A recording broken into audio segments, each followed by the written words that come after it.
Bien, buenos días. Ya sin más preámbulos, vamos a comenzar. Quizás está hecho demasiado fuerte. ¿Se escucha bien? Bien. Sí.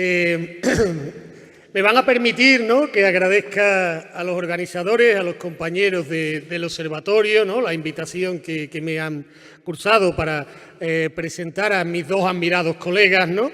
Y también, bueno, pues a CESUR, que sin su guía y sin sus recursos, pues difícilmente hoy estaríamos aquí, ¿no?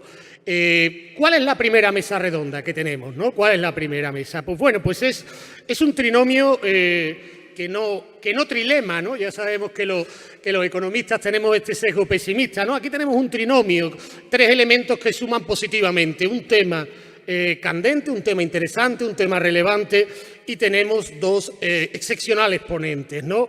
Decía hace poco The Economist que la era de la información gratuita o a bajo coste, de buena calidad, tocaba su fin, y que en el futuro pues iba a depender, como fue en el pasado, muchas veces la información de aquella firma que tuviera, ¿no? Pues hoy tenemos dos excelentes firmas que nos pueden ilustrar sobre un tema de principal relevancia.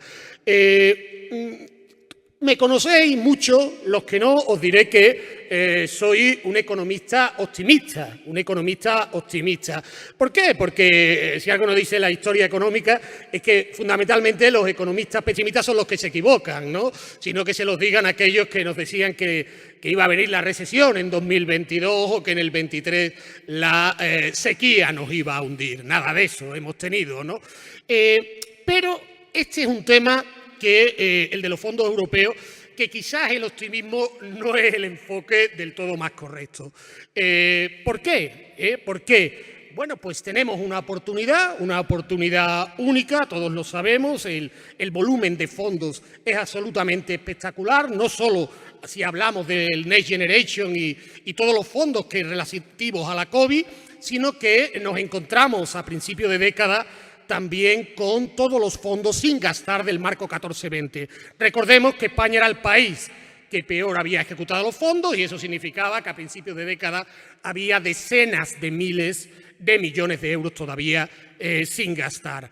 Tenemos muchos recursos, tenemos además, ¿no?, esto es como cuando nos anuncian una superproducción, un buen presupuesto, teníamos un buen guión con una campaña de publicidad excepcional. Acordémonos cómo se presenta el plan de recuperación y resiliencia durante la COVID con el pianista, ¿no? Rose es el nombre, John Rose, ¿no? Tocando la Sinfonía de la Alegría, y tenemos ya las expectativas creadas, ¿no? Estamos en un momento clave, como pudo ser el plan de estabilización del 59, como pudo ser los pactos de la Moncloa, como pudo ser la entrada en el euro, o esa superproducción anunciada pues va a quedar en una pequeña nota a pie de página en la enciclopedia del cine. Pues eso es lo que nos van a ilustrar nuestros dos ponentes. Y ya sin más preámbulos, pues voy a presentar a Rafael Domene, de sobra conocido, tiene un currículum absolutamente brillante, catedrático en la Universidad de Valencia, responsable del BBVA Research, ha asumido responsabilidades de primer orden, desde director de la oficina del presidente, a trabajar con instituciones de primer nivel, la OCDE, la Comisión Europea. Ha publicado en las revistas en las que a todos los economistas nos gustaría publicar, como la American Economic Review. Es además, y es una función que ambos ponentes comparten, un gran pedagogo en la difusión del conocimiento, en este caso en la difusión del conocimiento económico, colaborador habitual de medios de comunicación, artículos en prensa, libros, ¿no? Y junto a él tenemos a nuestro querido Manuel Alejandro Hidalgo, compañero del observatorio. Tiene su base, ¿no?, su base universitaria en la Olavide. Es también pues un divulgador excepcional. Todos seguimos sus participaciones en los medios de comunicación. Es verdad que en su caso, ¿no?, que en su caso encontramos algunas manchas en su currículum difíciles de explicar, ¿no? Aceptó ser secretario general de Economía en Andalucía, ¿no? Bueno, un error lo puede cometer cualquiera, hasta las personas más brillantes pueden cometer ese tipo de errores, ¿no? Pero aquí los tenemos hoy para que nos ilustren sobre este tema fantástico y después, como es habitual, abriremos un turno de preguntas para que podáis participar. Pues muchas gracias a todos y les cedo la palabra al profesor Domènech. Muchísimas gracias por tus palabras. Bueno, quiero empezar dando la enhorabuena al Observatorio Económico de Andalucía y a CESUR por la organización de esta jornada. La verdad es que estuve ayer todo el día y me pareció excepcional la jornada y, por supuesto, agradecer a todas las personas que hoy nos acompañáis. Bueno, tengo 20 minutos. He preparado una presentación que, obviamente, para hablar de estos temas, de efectos de los fondos Next Generation EU, reformas y de las reformas que tienen no solo los fondos, sino todas las reformas que lo acompañan, efectos sobre el crecimiento a medio y largo plazo, pues daría prácticamente para las dos jornadas, ¿no?, de la de ayer y la de hoy. Yo les he dejado a los organizadores la presentación, la tienen todos disponible y entonces lo que me van a permitir es que haga un breve resumen de los mensajes principales, que son los que a mí me gustaría que se llevaran de esta presentación, ¿no? Bien, permítanme que haga una motivación antes de estos tres mensajes.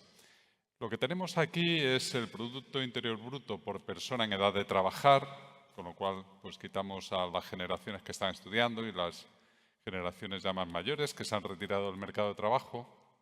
Y, por lo tanto, estamos midiendo el Producto Interior Bruto por la capacidad, sobre la capacidad potencial laboral que tienen las economías. Esto está normalizado de manera que el nivel 100 es Estados Unidos, desde 1960 hasta el 2023. La línea azul más clara que va por arriba es el grupo de 7 economías de la Unión Europea más avanzadas, ¿no? Ahí están básicamente Alemania, los países nórdicos. La línea azul más oscura es España y la línea verde, que va por abajo, que está ahí fluctuando alrededor de 50, es Andalucía, ¿no? Entonces, no puedo marcar con el cursor aquí en esta pantalla, pero cuando surgen los fondos, estamos en medio de la pandemia, los fondos tienen básicamente dos fines. Por un lado, es esta estrategia, la primera vez que lo hacemos, que es dar dinero a cambio de reformas para que sirvan, por un lado, para superar la crisis, que como ven en España, ¿no?, la línea azul más oscura fue mucho más intensa que en otros países, por eso España es uno de los países que más dinero va a recibir de estos fondos. Y en segundo lugar, para transformar a medio y largo plazo esta economía y permitir que converja hacia las de arriba. ¿Y esto por qué? Pues básicamente porque en los últimos 15 años, si se fijan con un poco de detenimiento, lo que hemos hecho ha sido ir divergiendo. Hemos divergido a las economías que están arriba, y si aquí no lo he puesto para no poner más líneas, pero si lo hubiéramos hecho con respecto al promedio de la Unión Europea, habríamos visto que desde el 2007 hasta la actualidad, en estos 15 años, 16 años, hemos perdido del orden de 18 puntos. Estábamos por encima de la media, en unos 5 puntos por encima de la media, y ahora estamos como unos 13 puntos por debajo. Eso España. En Andalucía, paradójicamente, lo que se observa es parte de esa divergencia, aunque al final del periodo se observa un mejor comportamiento relativo en términos del PIB per cápita. Entonces, los mensajes son estos, ¿no?, estos 4 de aquí, ¿no? Es decir, lo que necesitamos es retomar esa senda de convergencia con el resto de países de la UE y, por lo tanto, necesitamos mucho acierto en cómo se gestionan, cómo se gastan, cómo se implementan estos fondos, pero tanto en la parte de inversiones como en la parte de las reformas. Y los efectos, este es otro de los mensajes, es que son difíciles de evaluar, como vamos a ver. Necesitamos un amplio menú de políticas, tanto en el mercado de trabajo. Les recuerdo que nuestra tasa de desempleo duplica la de estos países líderes en Europa y prácticamente triplica la de Estados Unidos, ¿vale? Necesitamos mejorar la competitividad, la productividad, promover el crecimiento de las empresas, que ya salió ayer, con más inversión privada, que en esto hemos estado divergiendo claramente, con mejores regulaciones y mejor clima empresarial, ¿no? ¿Qué sabemos? Yo les voy a dar algunas cifras que luego Manuel corroborará. Tras 3 años de ejecución de fondos europeos, tenemos datos de qué es lo que está llegando a la economía real, pero por el momento, todavía seguramente porque es pronto, no se observan cambios en las principales tendencias de crecimiento de largo plazo. Estamos creciendo más que nuestros socios europeos, pero ese crecimiento se explica en buena medida no tanto por el efecto de los fondos, sino por el boom migratorio que estamos teniendo y que comentaré. Y luego el último mensaje es que la evaluación ex ante de las políticas es compleja, la evaluación ex post también lo es. Y este proceso de rendición de cuentas y de evaluación de estos fondos y de las reformas es algo que nos va a llevar todavía muchos años. Después de 3 años de iniciar, pues van a ver que es difícil de evaluar. Bien, los fondos tenían una serie de objetivos, de efectos palanca por inversiones. Aquí los tienen estas 10 palancas. Bien, entonces cuando a finales en la segunda mitad del 2020 ya se habían aprobado estos fondos y ya más o menos había los países lo que les iba a tocar, empezamos a hacer las primeras evaluaciones. Las hizo la Comisión, las hicimos nosotros, de por cada euro que iba a llegar a la economía española en forma de subvenciones, que es la primera parte, ¿no?, de estos 6 años hasta 2026, o luego esto que se ha denominado la adenda, que son préstamos, por cada uno de esos euros que nos llegan de subvenciones, que para España son prácticamente gratis, ¿cuántos euros generamos de actividad? Y esto es lo que nos presenta este gráfico. Este gráfico es este concepto de multiplicador fiscal que puede tomar desde valores negativos, porque a veces, dependiendo cómo se financia, le tenemos que quitar 1 euro al sector privado y a lo mejor no lo gastamos bien.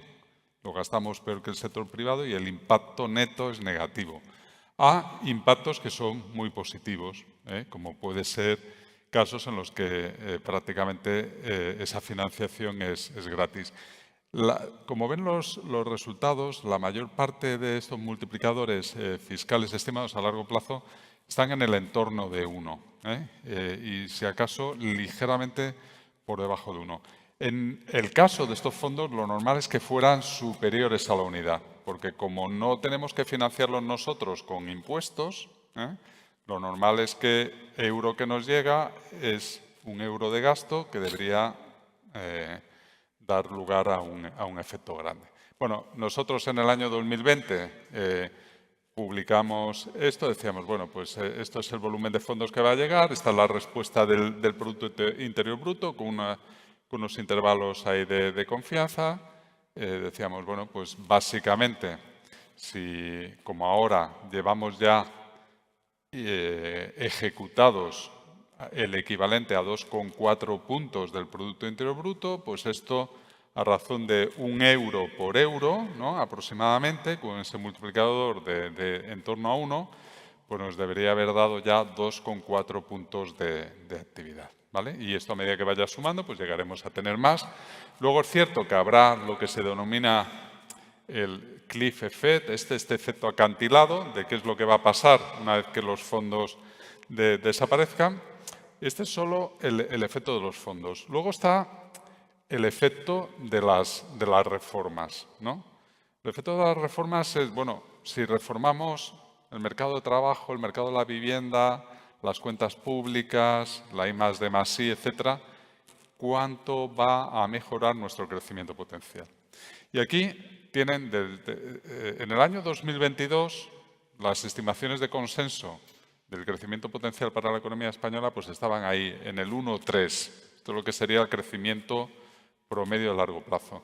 Y lo que ven es del 2022 a 2030 distintas estimaciones de dónde puede situarse el crecimiento potencial de la economía española con distintos supuestos.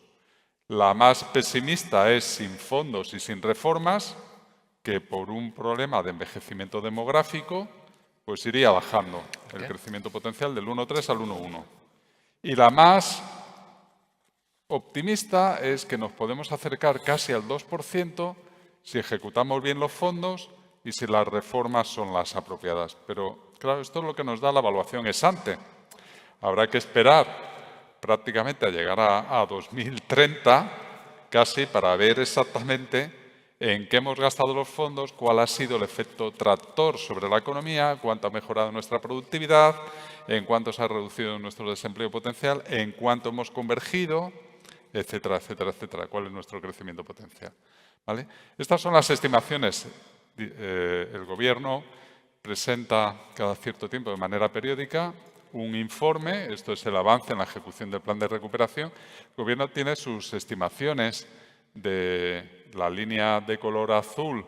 Lo que me dice es cuál es el efecto en términos con respecto a un escenario en el que no hubiéramos tenido esos fondos, cuál es el efecto de las inversiones, y me dicen que el efecto máximo se debería estar notando este año con una desviación de 1,5 puntos del PIB.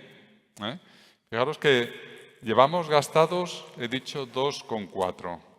Y según esta estimación, nos dice que gracias a esos 2,4 puntos que hemos recibido y que estamos gastando de subvenciones ya en la economía real, nuestro Producto Interior Bruto está 1,5 puntos por encima del que tendríamos si no tuviéramos fondos. Con lo cual, implícitamente lo que se está diciendo es que los 2,4 en realidad se han transformado en 1,5. Es decir, que no hay un multiplicador unitario, está por debajo de la unidad. Y el otro es todavía mucho más arriesgado de estimar, que es el efecto, el tramo naranja, que es el efecto de las reformas. ¿Vale? Por ejemplo, en 2023, el efecto acumulado de las reformas que llevamos hechos nos dice que es 1,1 punto. Y para este año, 1,4. Y para el año que viene, 1,7 de Producto Interior Bruto adicional. Y aquí lo tienen repartido. ¿De dónde sale este 1,1? Sale básicamente de estos tres números que tienen aquí. 0,4 de inversiones, perdón, de reformas en capital científico y tecnológico, ¿vale? 0,4 en reformas de capital humano, todos los planes de activación de formación profesional, básicamente, y 0,3 de la reforma laboral, ¿vale? Pero es muy complicado, hacer estimaciones de estos números. Bien, vamos a hablar, no voy a hablar de números sobre la ejecución, porque esto lo va a hacer muy bien Manuel. Al final, esto también es importante. Para hacer evaluaciones necesitamos números. Y una de las deficiencias que hemos tenido durante todos estos años, desde el año 2020 en adelante, es la poca transparencia que hemos tenido en los números. El Ministerio de Hacienda no publica números de ejecución presupuestaria. Se supone que había una herramienta que era el COFI, pero que no conocemos. No hay datos. Tan es así que, como Hacienda no los publica, el Ministerio de Economía, al lado, ha tenido que desarrollar una herramienta parecida a la que ha desarrollado Manuel en ESADE, la que hemos desarrollado nosotros en BBVA o la que ha desarrollado la IREF. Los cuatro, más o menos compartiendo conocimiento, hemos hecho lo mismo, que es ir a todas las páginas web, hacer web scraping, a ver toda la información que podemos sacar de adjudicación de subvenciones y de resolución de licitaciones, a quién se le ha dado, etcétera. Esto lo va a contar muy bien Manuel. ¿Qué es lo que sabemos? Pues que llevamos gastados, dependiendo de quién lo mida, pero la verdad es que todos coincidimos hay una horquilla muy pequeñita entre 34.000 y 35.000 millones, que son estos 2,4 puntos. Si seguimos a este ritmo de ejecución, que es el triángulo este de color verde así más clarito, A finales del 2026 habremos ejecutado todos los fondos, la totalidad de los fondos, ¿vale? Pero des en cuenta las dificultades que tenemos. No voy a hablar de en qué se está gastando. Fíjese que esto lo publicó la IREF el pasado miércoles, donde más dinero, estas son las 5 líneas de inversión más importantes y los 5 organismos convocantes más importantes ya de dinero ejecutado, AVE, ADIF, etc. Aquí hay que tener cuidado también para que vean una cosa de la dificultad que tiene esto. Estos son los resultados de las licitaciones que ya están adjudicadas. Esto significa que ADIF ha recibido o tiene ya adjudicados 6.000 millones. Y ahora ADIF, para estos 6.000 millones, tendrá su plan de inversiones durante los próximos trimestres para ejecutar. Pero esto no significa que los 6.000 millones se hayan gastado ya. Algunos sí, se habrán gastado en el 2022 o en el 2023 o se estarán gastando en el 2024 y otros se van a gastar en el 2025. Hay muchas dificultades y ya no les digo nada con todo el tema de las subvenciones de empresas que instalan placas solares y cobran 2 años más tarde la subvención. Entonces, claro, adjudicar, hacer un análisis de cuál es el impacto económico de eso, de un dinero que o bien se gasta más tarde o bien ya se ha gastado antes, es sumamente complicado, ¿vale? Bueno. Bien, ¿qué es a nivel observacional? ¿Qué es lo que estamos viendo? Esto ya salió ayer. Bueno, vemos que el Producto Interior Bruto ya se ha recuperado, pero uno esperaría que como los fondos de inversión son eso, son inversión, son básicamente inversión, la inversión fuera uno de los elementos más dinámicos. Y lo que encontramos es que en los últimos 3 años la inversión es el elemento que peor se está comportando en términos relativos. La inversión está todavía más de 5 puntos por debajo del nivel previo a la pandemia, cuando el resto de variables ya se han recuperado, ¿vale? La inversión todavía no. ¿Qué sabemos de la inversión pública? En este gráfico lo que pueden ver está normalizado, esto está en términos reales, variables en términos per cápita.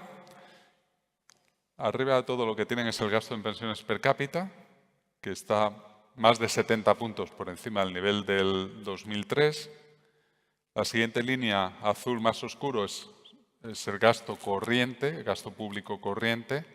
Ahí está consumo público, están transferencias, ¿vale? Educación. La línea de color naranja es el PIB per cápita, o sea, como ven, ha crecido mucho más. O sea, estamos hablando que el gasto público ha crecido 50 puntos con respecto a 2003, en 2 décadas, cuando el PIB per cápita solo lo ha hecho la quinta parte, 10 puntos. Y abajo lo que tienen es la inversión pública. La inversión pública está todavía 20 puntos por debajo del nivel del 2003. Tampoco ahí se observa que haya un cambio de tendencia, no hay un salto, ¿no?, en la inversión pública. Y en productividad, bueno, pues en productividad pasa lo mismo, ¿no?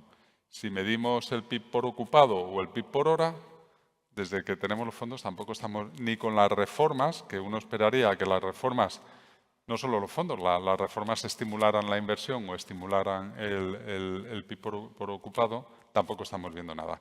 Claro, ¿qué ocurre? Yo viendo estos gráficos no puedo concluir nada.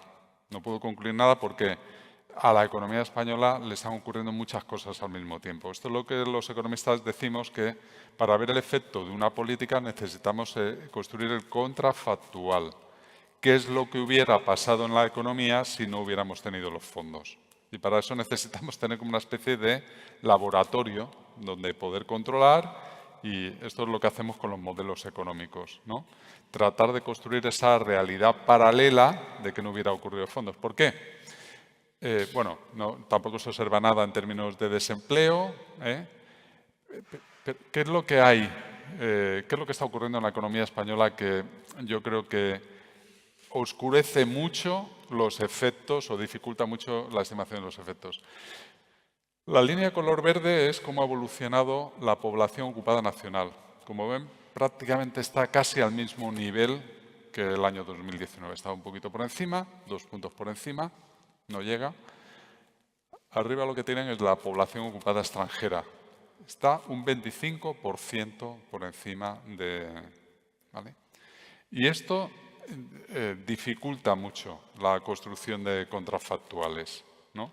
Porque claro, si al mismo tiempo está ocurriendo este cambio tan grande en la fuerza de trabajo, ¿no? 25% más de inmigrantes que están ocupados. Está ocurriendo esto, pues dificulta mucho. Para eso construimos modelos. ¿Qué es lo que nos dicen los modelos? Lo que nos dicen los modelos es que en estos momentos, a lo largo del 2023, la tasa interanual del Producto Interior Bruto por persona en edad de trabajar está creciendo por debajo de lo que ha sido la media histórica desde principios de los años 90. Eso no son buenas noticias. Y por eso está en ese terreno negativo, porque esto está en desviaciones con respecto a la media. Y lo que me dice es que no hay contribuciones, sobre todo los factores de oferta, porque estos fondos y las reformas lo que nos gustaría es que tuvieran un efecto positivo en la oferta. Si hacemos esta descomposición con las variables del sector público, vemos que la inversión pública, que es la línea de color, la barra de color verde, está en terreno positivo.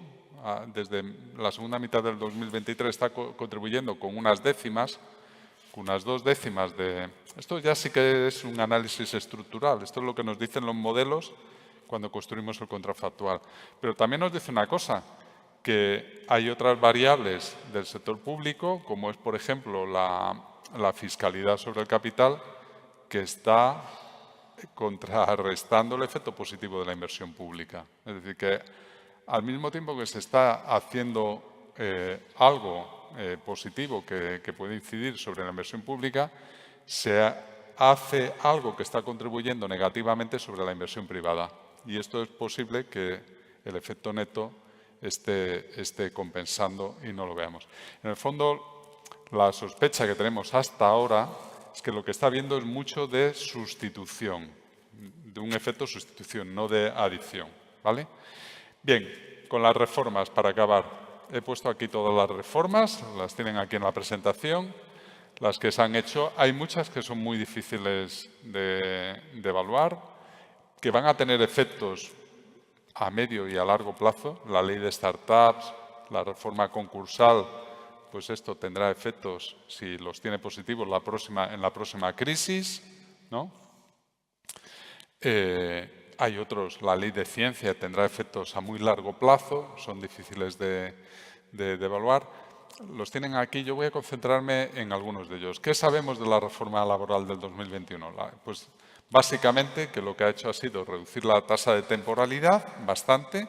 Andalucía, como pueden ver en el cuadro de la derecha, es una de las regiones donde más ha disminuido la tasa de temporalidad, más de 9 puntos, ¿vale?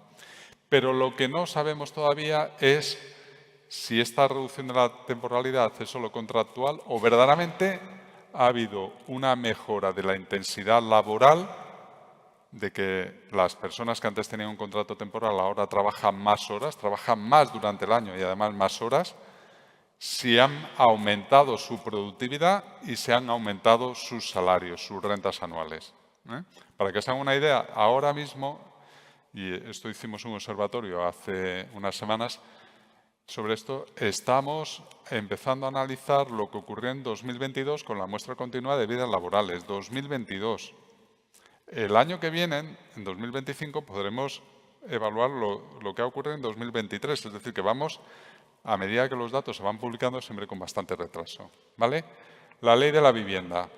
Nuestra evaluación es que, porque la vivienda se está convirtiendo claramente en un cuello de botella, ahora mismo es una restricción en el mercado de trabajo. Obviamente, si tenemos un 25% más de inmigrantes que necesitan vivienda junto con los jóvenes que se emancipan, pues ¿qué es lo que ocurre? Pues aparece este desfase que tenemos aquí, a la derecha. La barra de color azul oscuro es la creación de nuevos hogares, aproximadamente unos 300.000, Y la barra de color verde, más clarito, verde turquesa, es la iniciación de viviendas, los visados de obra nueva, a 100.000, está ahí plano. Con lo cual, en 2022 tuvimos ya una brecha, una insuficiencia de 100.000 viviendas, en 2023 de otras 200.000, según las estimaciones del Banco de España, con las proyecciones de... Porque claro, esto es muy fácil. Las viviendas que se van a entregar en 2025-2026 son las que se están construyendo ahora, y eso ya lo sabemos.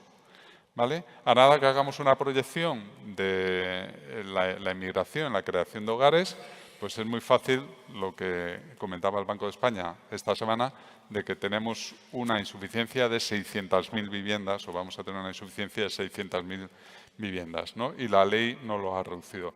La de pensiones, la semana pasada salió el informe de envejecimiento de la Comisión Europea y lo que nos dice es que la reforma incrementa el gasto en pensiones en lugar de contribuir a reducir, ¿no?, la brecha fiscal, la amplía, ¿vale?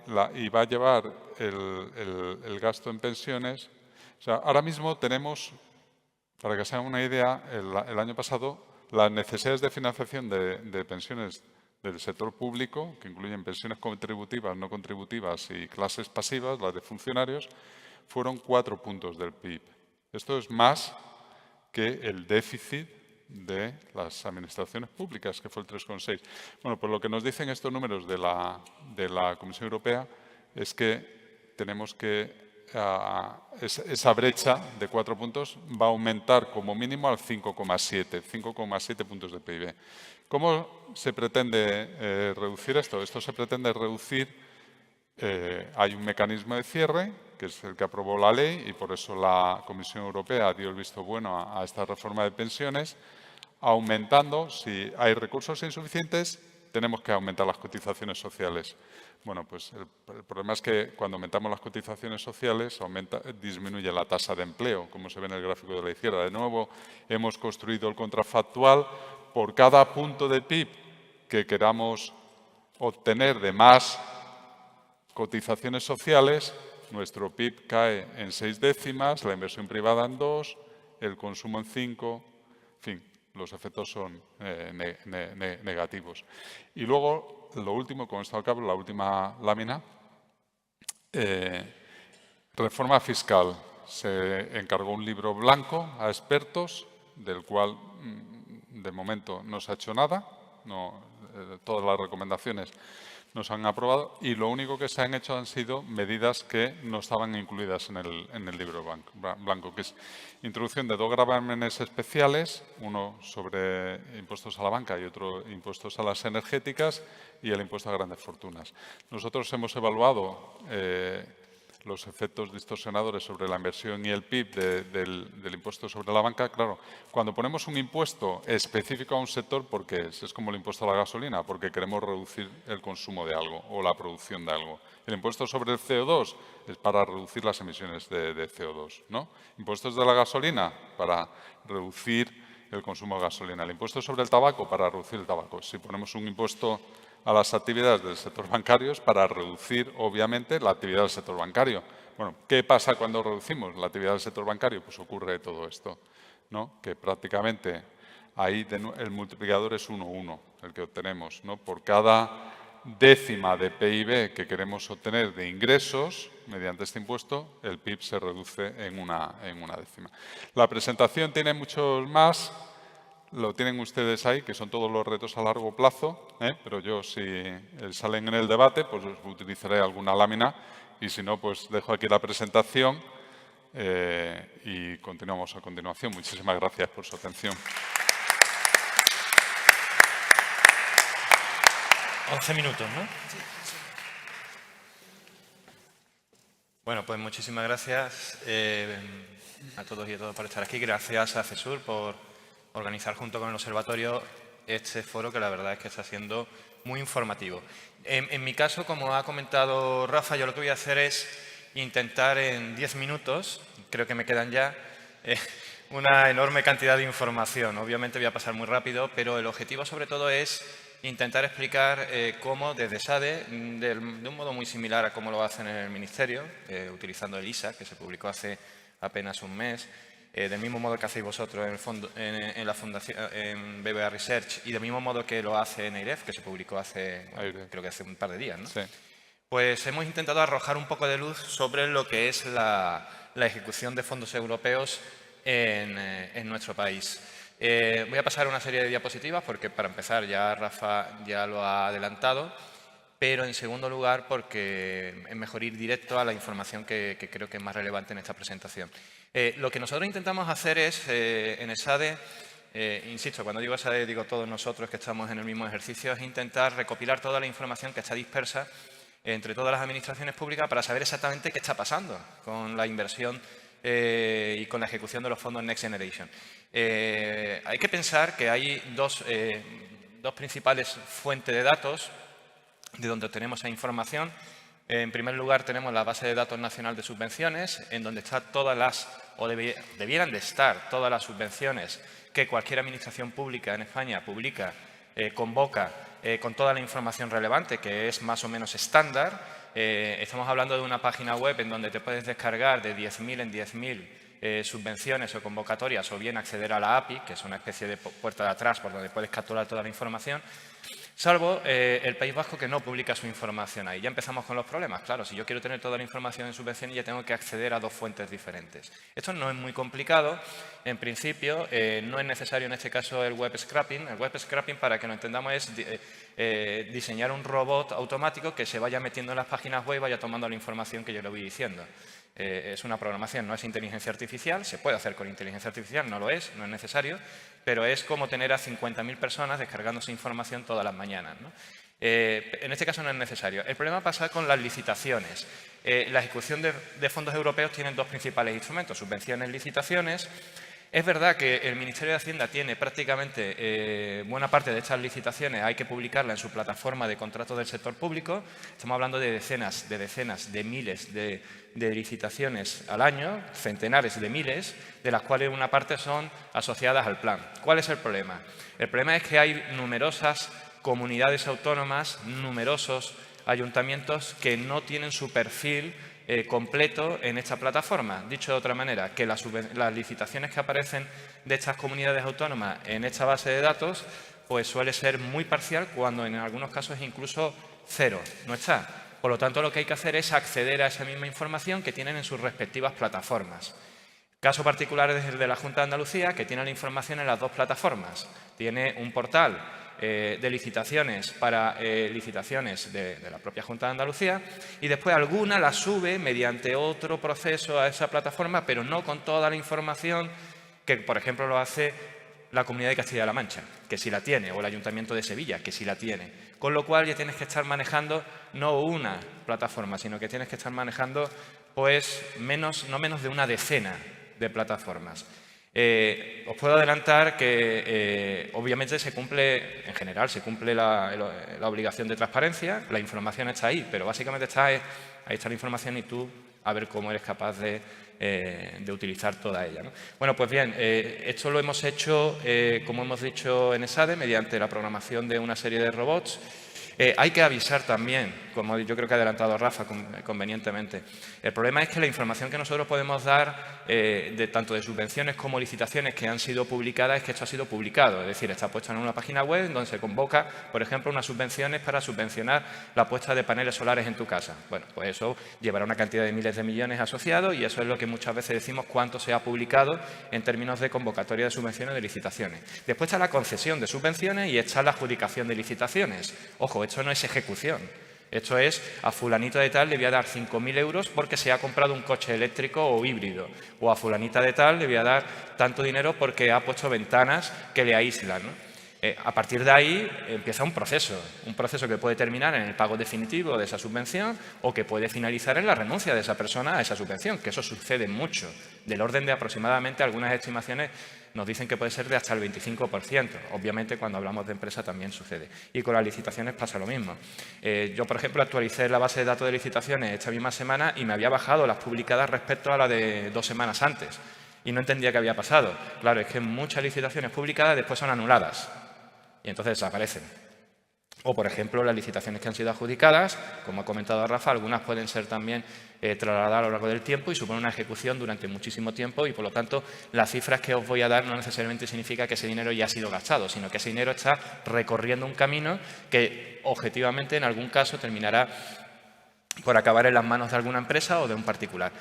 Os pongo en primer lugar el pantallazo de ELISA. ELISA es la aplicación que ha desarrollado el Ministerio de Economía. La verdad es que el Ministerio de Economía ha hecho un esfuerzo enorme por entender qué está pasando con los fondos Next Generation. Parece increíble, pero yo les preguntaba muchas veces, ¿tenéis Hacienda al lado? Hacienda también ha hablado con nosotros preguntándonos muchas cosas, con lo cual a mí ya me revienta la cabeza. Digo, bueno, si no tenéis los datos vosotros, yo ya no sé quién puede tenerlos, ¿no? Pero en el Ministerio de Economía han sido bastante proactivos y yo creo que hay que reconocérselo porque un grupo de 4 o 5 personas han hecho un trabajazo increíble. Y las sinergias que hemos tenido con ellos, también con el BBVA y también con AIREF, hemos estado trabajando muchas veces, pasando una información, ha sido total y absoluta. Por lo tanto, las cifras coinciden muchas veces por la simple razón de que hemos compartido información. Oye, estas subvenciones no la metas porque pasa esto. Y al final terminas dando cifras similares o muy parecidas. Yo voy a dar unas cifras ligeramente diferentes porque yo la tengo actualizada prácticamente hace 2 días, sobre todo licitaciones, que es lo último que he actualizado, pero para que nos hagamos una idea, ¿dónde está Andalucía en la ejecución de fondos Next Generation? Pues lo tenemos más o menos en esas 4 cifras. Por un lado, tenemos el dinero que han recibido las administraciones públicas, en este caso la Junta de Andalucía, que son 4.168, sin entidades locales, si son entidades locales algo más, de las cuales se han convocado 2.168, ahora veréis que a mí me da un poquito más, pero insisto porque los datos son más actualizados, de las cuales se han resuelto 994 millones. Lo que he dicho, esos 994 millones ya tienen pintado el nombre y apellido CIF o NIF de la persona que va a recibir el dinero, no significa que lo haya recibido. Y después una tasa de resolución de aproximadamente el 50%. Bueno, voy a ir bastante rápido, me vais a disculpar porque obviamente no tenemos tiempo y tampoco es necesario contar todas las cifras. Pero lo que quiero hacer es pintar un poco cómo está la ejecución, insisto, cuando hablo de ejecución estoy hablando del dinero que ya ha sido de alguna manera movilizado y asignado. En términos de subvenciones y en términos de licitaciones para la Comunidad Autónoma de Andalucía. Para Andalucía. Veréis que también hablo de la Junta de Andalucía, hablo de la Administración General del Estado. Intentaré explicar un poquito, en algunos casos, a qué se refiere esta diferenciación para que lo entendamos, porque es importante. Este es el dato para España. Ahora mismo hay una cantidad que se aproxima a los 50.000 millones de euros en convocatorias públicas por mes, 50.000 millones de euros, perdón, de convocatoria de subvenciones. ¿Cómo está Andalucía en esta situación? Pues en términos de publicación de convocatorias, Andalucía estaría aproximadamente sobre los 1.600 millones de euros. En este caso tengo incluido también aquellas convocatorias de la Administración General del Estado exclusivamente para Andalucía. Convocatorias de subvenciones exclusivamente para Andalucía son poquitas, pero hay algunas, y también algunas convocatorias de entidades locales. Estamos hablando que estamos en segunda posición por detrás de Cataluña. Ya se preocuparon mucho los de Cataluña en llamarme y decirme que se me había escapado alguna subvención por algún sitio, para que apareciera bien dibujada su región, ¿no? ¿Quiénes son los que están convocando en nuestra región? Pues sobre todo la Junta de Andalucía, como es obvio, que alcanzaría casi los 15.000 millones de euros, los 16.000 millones de euros. Y después veis que las entidades locales están haciendo poquito todavía o están haciendo pocas convocatorias. En general ellos hacen más licitaciones que convocatorias de subvenciones. Las universidades han hecho alguna cosita y después tenemos la Administración General del Estado. Insisto, estos son convocatorias de la AGE en Andalucía. Esto no significa que no haya más ejecución de convocatorias de la AGE en Andalucía. Por ejemplo, el kit digital, obviamente, tiene un efecto claro en Andalucía porque muchas empresas andaluzas han solicitado esa subvención. Pero es una convocatoria nacional, no es una convocatoria para Andalucía. Y esto es muy difícil de valorarlo porque, aunque ha saltado la noticia hace unos días, todas las personas físicas que solicitan una subvención, su NIF aparece ciego, todas. Eso significa que no podemos saber quién está recibiendo buena parte de las ayudas y, por lo tanto, no las podemos territorializar. No podemos saber exactamente del kit digital cuánto viene a Andalucía y cuánto va a Cataluña, salvo que sepamos cuál es la empresa, que eso sí lo sabemos, pero también el efecto sede de empresa nos nubla mucho esa posibilidad. Por lo tanto, aquí solamente están recogidas aquellas convocatorias exclusivamente para Andalucía. Es verdad que muchas veces esas convocatorias son de administración a administración. En el caso de la Junta de Andalucía ha convocado subvenciones a favor de entidades locales, por ejemplo, asociado al PERTE de energías renovables o también para la movilidad sin emisiones, y esas ayudas a los ayuntamientos pues son subvenciones que van de una administración a la otra administración y podríamos decir que no van al tejido productivo. En esa diferencia la tenemos en cuenta, bueno, la tenemos en cuenta todos, en el Ministerio aparecen como duplicadas. Para tener una idea, por lo tanto, de esos 1.600 millones, en realidad unos 1.400 y algo son los que estarían en la calle. Ya empezamos a acercarnos a la cifra de Elisa. ¿En qué estamos convocando? Pues estamos convocando sobre todo en subvenciones al transporte, comercio, turismo y pymes, aunque pueda llamar un poco a la confusión, aquí están incluidas sobre todo las subvenciones que se dan a las entidades locales para el desarrollo de, por ejemplo, por poner un ejemplo, de ahorro energético en comercios o, por ejemplo, en pequeñas y medianas empresas. Pero son subvenciones que dan sobre todo a las entidades locales. Fomento del empleo, otras actuaciones de carácter económico, servicios sociales. Es ligeramente diferente a lo que está haciendo el conjunto del Estado, en donde principalmente son industria y energía. Buena parte de esas subvenciones están dentro del PERTE de vehículo eléctrico o del PERTE 5 minutos. Bueno, y voy todavía por las convocatorias de subvenciones. O investigación, desarrollo e innovación. ¿Cuáles son las entidades que están haciendo las principales convocatorias en Andalucía? Que no son consejerías, hay muchas consejerías, pero me interesaba sobre todo bueno, aquí sí aparecen las consejerías, sobre todo la Agencia Andaluza de la Energía. Yo creo que no es sorprendente. ¿Cuáles son las competencias de nuestra comunidad autónoma en el desarrollo del plan del PRTR? Sobre todo es ahorro energético y movilidad. Quien se haya comprado un coche eléctrico recientemente, pues sabrá que tiene una subvención o habrá solicitado una subvención a la Agencia Andaluza de la Energía, o quien haya puesto paneles solares pues también estará esperando una subvención de la Agencia Andaluza de la Energía. Después tenemos la Consejería de Fomento, Empleo, el Servicio Andaluz de Empleo, etcétera. También tenemos información de cuáles son las principales convocatorias. Obviamente todo esto es público y en este caso pues no llama la atención, es decir, es lo esperado que la principal convocatoria pues esté asociado al PERTE de energías renovables y sea convocado por la Agencia Andaluza de la Energía. Pues bien, en concesiones, pues de ese dinero, ¿cuánto ya tiene nombre y apellidos? Pues en el caso del Estado español, pues sería unos 30.000 millones. Obviamente eso hay que quitar las duplicadas.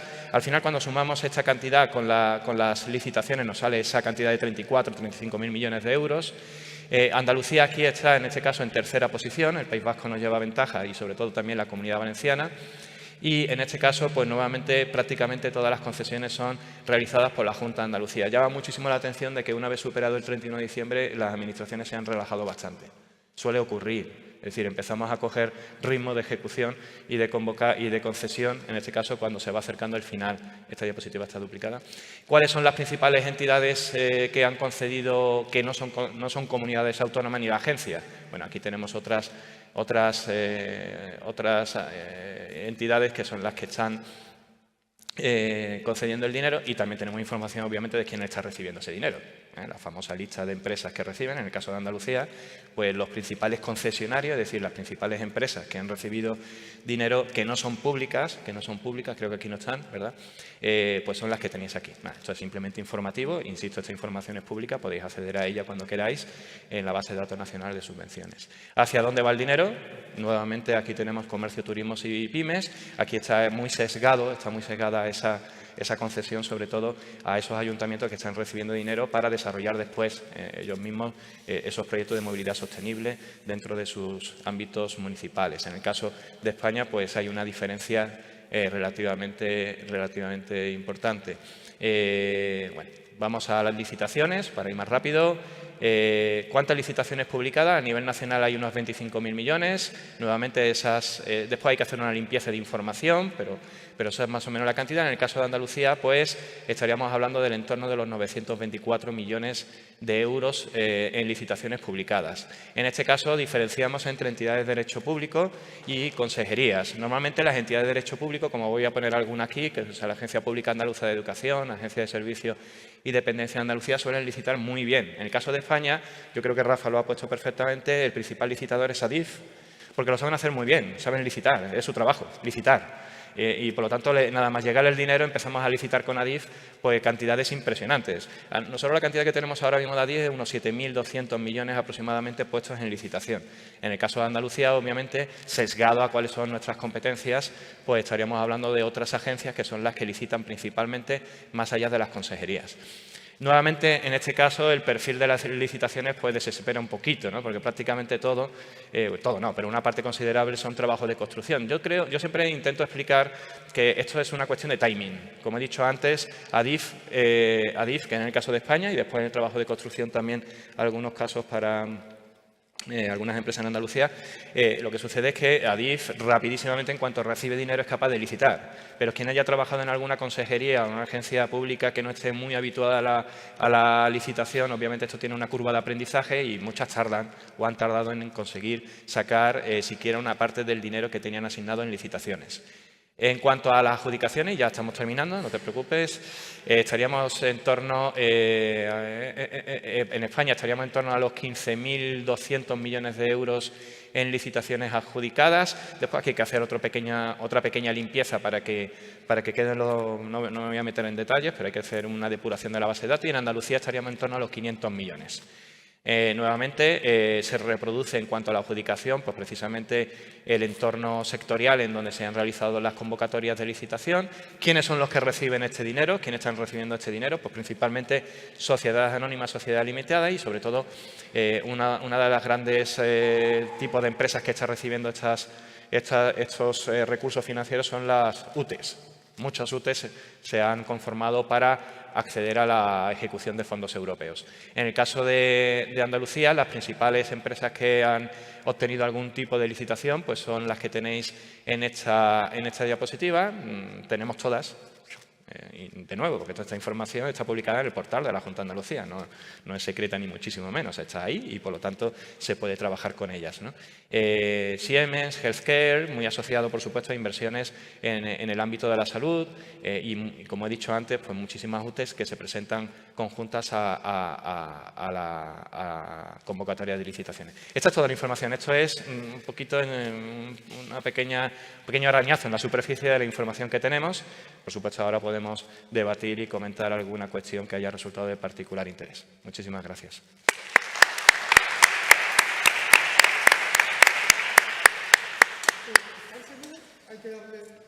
Vale, fantástico. Bueno, pues estoy seguro que se han colmado las expectativas que traíamos todos, ¿no? Un breve comentario y un ruego, ¿no? Cuando decía que era pesimista, lean también entre líneas, ¿no? Hay alguna serie de indicadores externos que pueden preocuparnos a todos, ¿no? ¿Son necesarias tantas plataformas para exponer los datos de los fondos europeos? El COFI de Hacienda, el ELISA del Ministerio de Economía, la de la IREF, la de SADE, la de BBVA. Busquen en el gráfico que ha puesto, uno de los últimos que ha puesto, miren lo que representan las licitaciones en medios de comunicación. Ese florecimiento de campañas institucionales que estamos viviendo puede estar también correlacionado con los fondos europeos. Bueno, son reflexiones que quedarían, ¿no? Y un ruego, ahora que se note que somos economistas, por favor, cuando planteéis las preguntas, intentad hacerlo de la forma más sintética posible. Y sin más preámbulos, pues empezamos ya la ronda.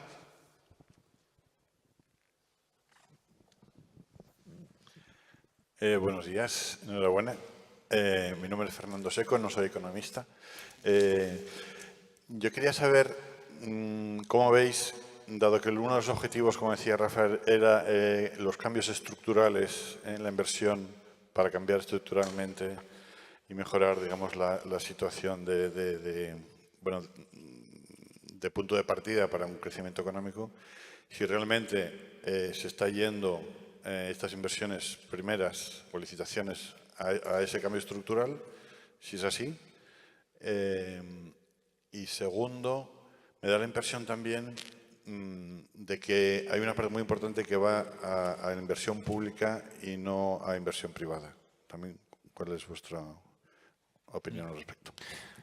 A ver, de nuevo, estás preguntando por el efecto tractor de estas inversiones, es muy difícil contestar.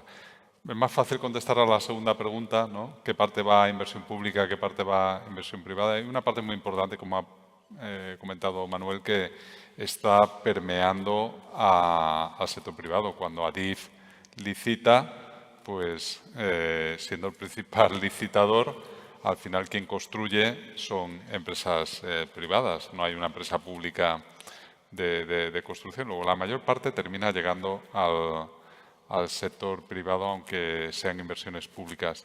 Lo que es más complicado es responder, que era lo que yo he planteado en la presentación, a la pregunta que decías en qué medida esto está ayudando a transformar la economía.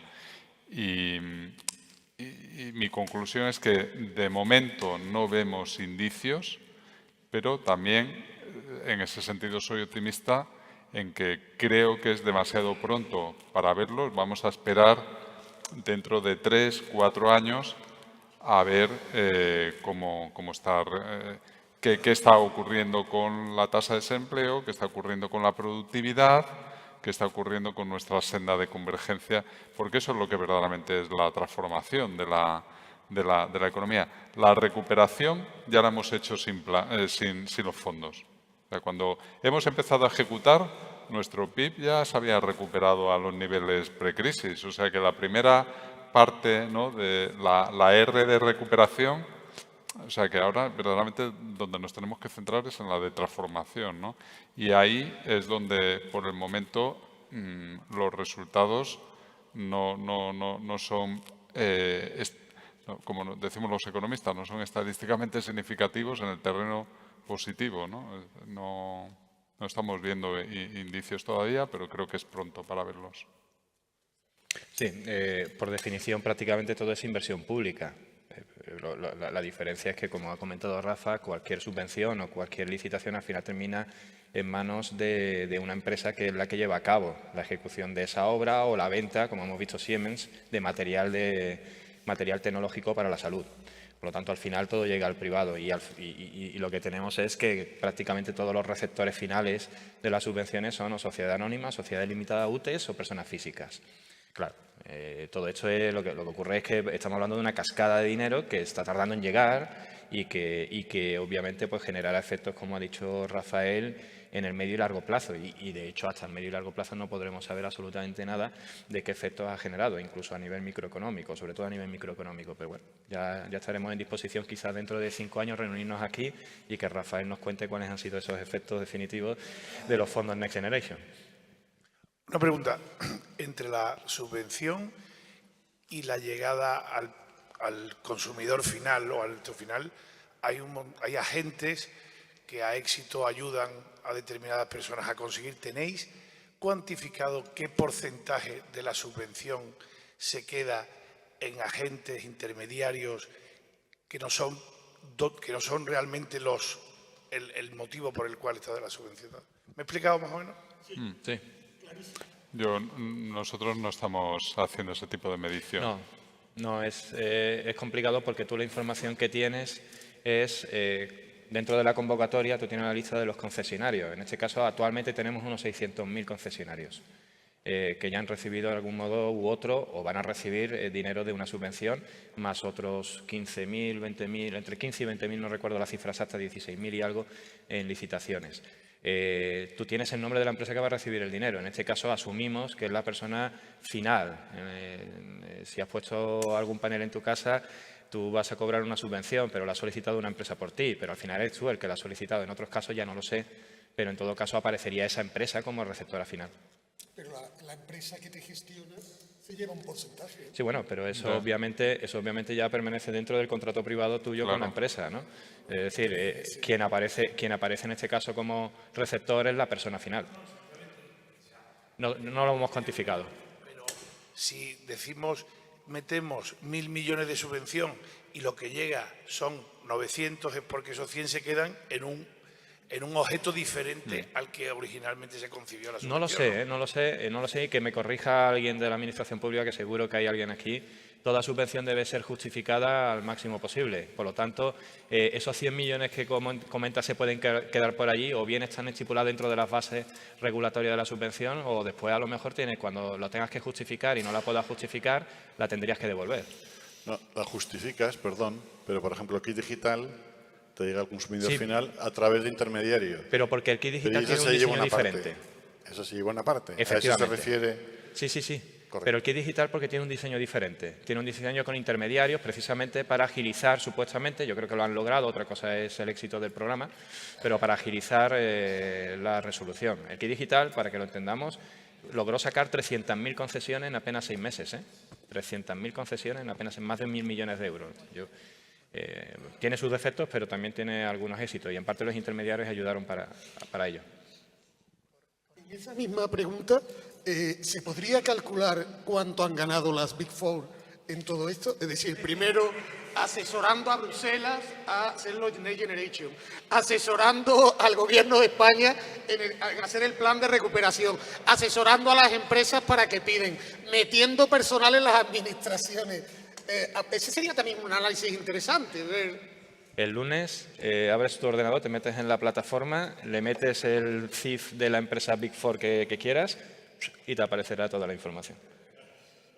Claro que se puede calcular. Sí, hola, buenos días. Iba a decir por alusiones, bueno, porque trabajo en la administración, en la agencia TRADE, en relación a si es posible cuantificar o no los porcentajes que se llevan las empresas consultoras. Yo entiendo que es muy difícil, porque una cuestión es que el precio del servicio se cifre como un porcentaje de la subvención concedida, pero eso es una manera de cifrar el precio, pero no está dentro de la subvención concedida, salvo algunas excepciones, lo que cobra una consultora. ¿Un poquito más alto? Sí, perdón. Bueno, yo creo que de pie hablo igual de alto, ¿no? Otra cosa es que me vean. ¿Qué hay? Sí. No, decía que es una acotación en relación a lo que Manuel ha dicho, si se podía aclarar. El precio del contrato, del servicio que presta una consultora, se cifra en los términos de la concesión de la subvención, pero es aparte, por tanto es muy difícil de determinar en los términos de la concesión de la ayuda. Una consultora ofrece un servicio porque el cliente entiende que le puede ayudar a presentar una propuesta ganadora, sobre todo en concurrencias competitivas, pero es un dinero aparte, que salvo excepciones no está incluido dentro del presupuesto subvencionable. Por tanto, entiendo que es muy difícil de cuantificar, más allá de que ese dinero sea un servicio que sea más o menos útil, que entiendo que solo tiene que determinar el receptor del servicio. Pero quiero decir que una cuestión es que el porcentaje es una manera de determinar un precio, pero no está incluido en la subvención en la mayoría de los casos. Perdón por la... Efectivamente. Sí, yo por anécdota personal, los paneles me lo pusieron hace 2 semanas, una empresa se encargó de todo y le pagué un módico precio de 140 euros por la gestión. Pero eso no aparece en ninguna base de datos pública. Pues espera para que te devuelva el dinero a la administración. Yo hace más de un año. No, ya me han dicho que 1 año mínimo. Si hay alguien aquí de la agencia andaluza, que por favor agilice. ¿Diego? No, por allí. Buenos días, Álvaro Jiménez, de CESUR. Una pregunta, ¿cómo medís? Verás, se ha hablado del kit digital, están los programas Activa, por ejemplo, ¿no? Que incluso ya ejecutados, yo que trabajo mucho con empresas, con pymes, incluso con entidades locales, con ayuntamientos, que también había hablado, lo que veo y lo que hablo con ellos es primero que los ayuntamientos están hipersaturados de tanta convocatoria y muchas veces incluso ejecutan, ya no que lleguen a presentar convocatorias, que les cuesta, pero ejecutan proyectos que después quedan ahí. Y con el kit digital, que usted ha dicho que ha sido un éxito, yo pienso todo lo contrario. Quiero decir, La gestión, otra cosa es el pago. Bueno, salió de aquella manera, pero también ha pasado que hay muchísimas empresas, sobre todo aquí en Andalucía, que es donde yo más me muevo, que ejecutan los proyectos y cuando ha pasado un año, que ya pasa, ahora estamos en el segundo o tercer año, ¿no? O sea, ya ha pasado un año desde que salió, muchísimas empresas no han continuado después con el servicio, es decir, se ha quemado mucho dinero en la web, en el CRM, en el programa de facturación, porque eran servicios, no productos, y cuando ha acabado, y esto está pasando también con la Activa Industria, con los programas de emprendimiento, con el impulso a la creación de empleo en la mujer rural, se está quemando mucho dinero que después, por lo que yo veo en la calle, no está generando nada, ningún cambio, ninguna transformación. Entonces, se mide la ejecución Llegaremos, ejecutaremos, se ampliarán los periodos N+2, etcétera, nos daremos palmaditas en la espalda y el proceso de transformación, que Adif licite una obra de cientos de millones de euros es genial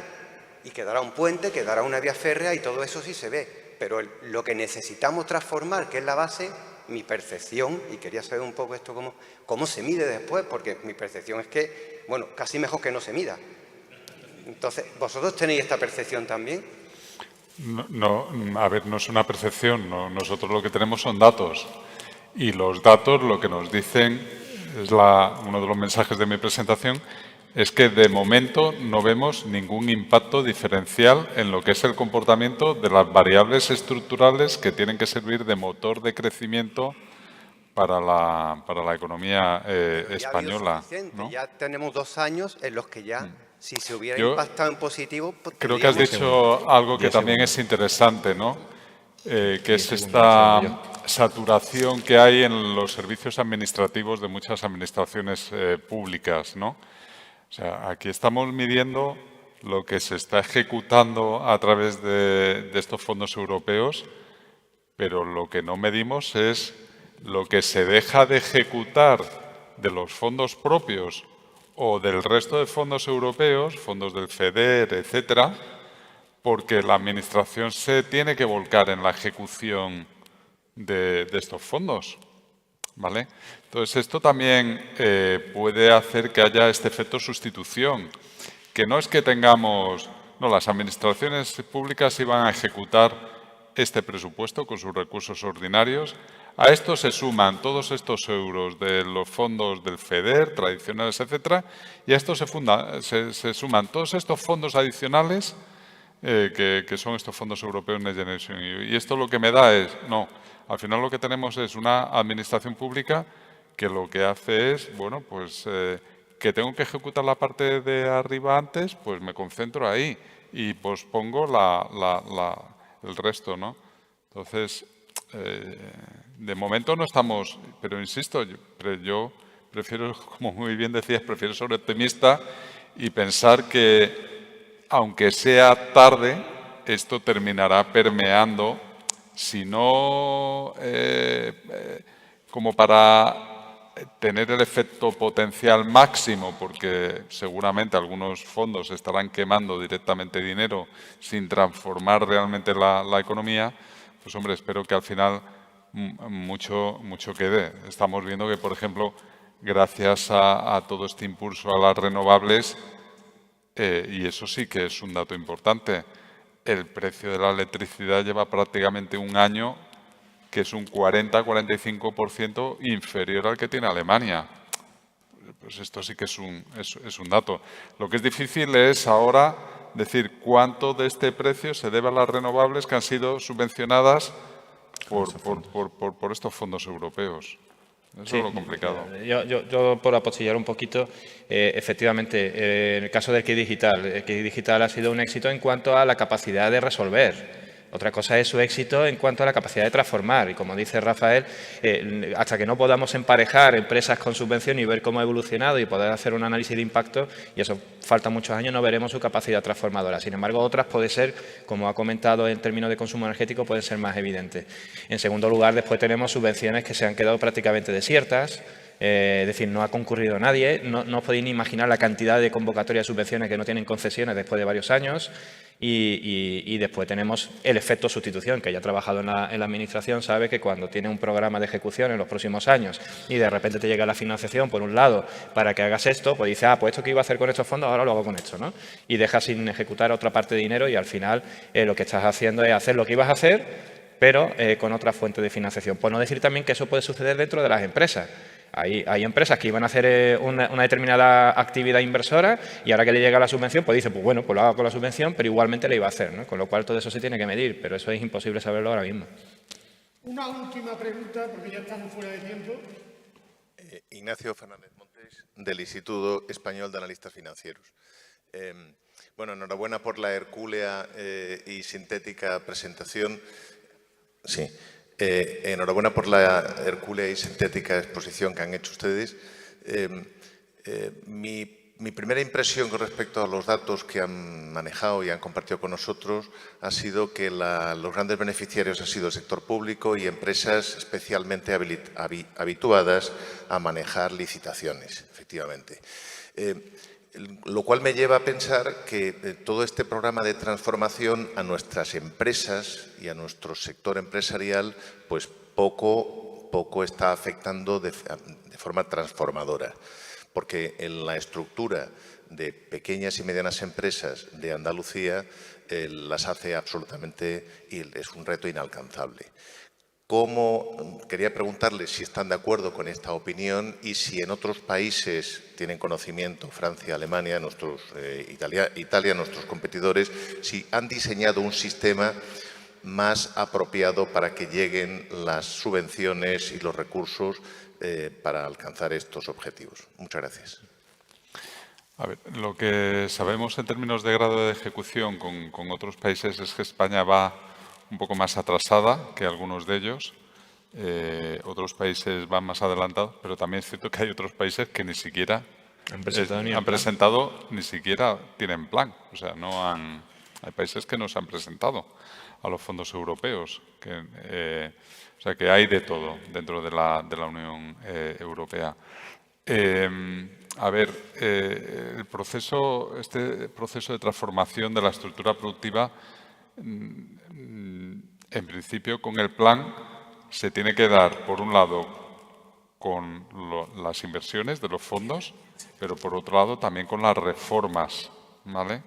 Entonces, lo que hay que ver es si la conjunción de estas dos cosas termina facilitando la transformación. Y estas cosas van a llevar tiempo. O sea, hay una parte muy importante del dinero que se está invirtiendo que es para modernización y digitalización de la administración pública. Esto debería servir para que la administración pública ofreciera mejores servicios, para que facilitara que las empresas, junto con otras reformas como la ley de Crea y Crece, la ley de startups, etcétera, para que facilitara un mayor dinamismo empresarial, apoyado por las administraciones públicas para que las empresas crecieran. Pero claro, insisto que en un plazo de 3 años nosotros miramos el tamaño medio de las empresas y es plano. ¿Por qué? Pues porque creemos que todavía es pronto para que estos efectos se den. Si dentro de 5 o 6 años seguimos sin observar nada, pues entonces concluiremos que a pesar del intento, pues ha sido poco efectivo, ¿no? Tanto por la parte de los fondos como por la parte de las reformas, pero creo que todavía hay que esperar algo. Por complementar, sí es verdad que en otros países se utilizan otros instrumentos, sobre todo también deducciones fiscales. Aquí hay más reticencias, hay problemas regulatorios para poder aplicarlo. Me decían de la Administración que no era tan fácil. Bueno, vale, de acuerdo. Y en términos de estructura por tamaño de empresas, sí es verdad, las empresas grandes están acostumbradas a acudir a convocatorias públicas, tienen equipos para llevar a cabo esos procesos. También es verdad que algunas convocatorias no están pensadas para pequeñas y medianas empresas, son convocatorias también que conforman una enorme cantidad de dinero, por ejemplo, el PERTE de vehículo eléctrico, por ejemplo, también algunas de energías renovables, de hidrógeno verde, etcétera, y es lógico y razonable y normal pensar que buena parte de esas inversiones se van a ir a grandes empresas. De hecho, el 1% de las empresas, lo hemos calculado, no, este gráfico no lo hemos puesto, pero un 1% de las empresas que han ganado una licitación o una concesión se llevan aproximadamente un tercio o un 40% de todos los fondos actualmente, ¿no? Ahí tenemos empresas como Mercedes, por ejemplo, para el vehículo eléctrico, que le han dado una convocatoria final de unos 200 y pico de millones de euros, ¿no? En consecuencia, tenemos esa situación. ¿Cuál es el problema? Que es verdad que las pequeñas y medianas empresas no son capaces de acudir a muchas de esas convocatorias porque tampoco están pensadas para ellas. Y después tenemos la parte optimista, volvamos y terminemos con eso. También es verdad que al final esa cantidad de dinero va a drenar hacia el tejido productivo. Una pequeña y mediana empresa puede al final beneficiarse de una convocatoria no porque acceda a ella, sino porque tiene relaciones comerciales y de actividad y de proveedor con una gran empresa que sí se beneficia y que tire de ella, ¿no? Al final tenemos que confiar en los efectos tractores que permitan que sean también todo el tejido productivo el que termine transformándose gracias a esos fondos. Pero esa es la parte optimista. Ya veremos dentro de unos años si efectivamente se ha producido o no se ha producido. Bueno, pues el trinomio ha funcionado. Necesitábamos una sesión más de fondo, casi exclusiva, y permítanme un último aplauso a los dos ponentes.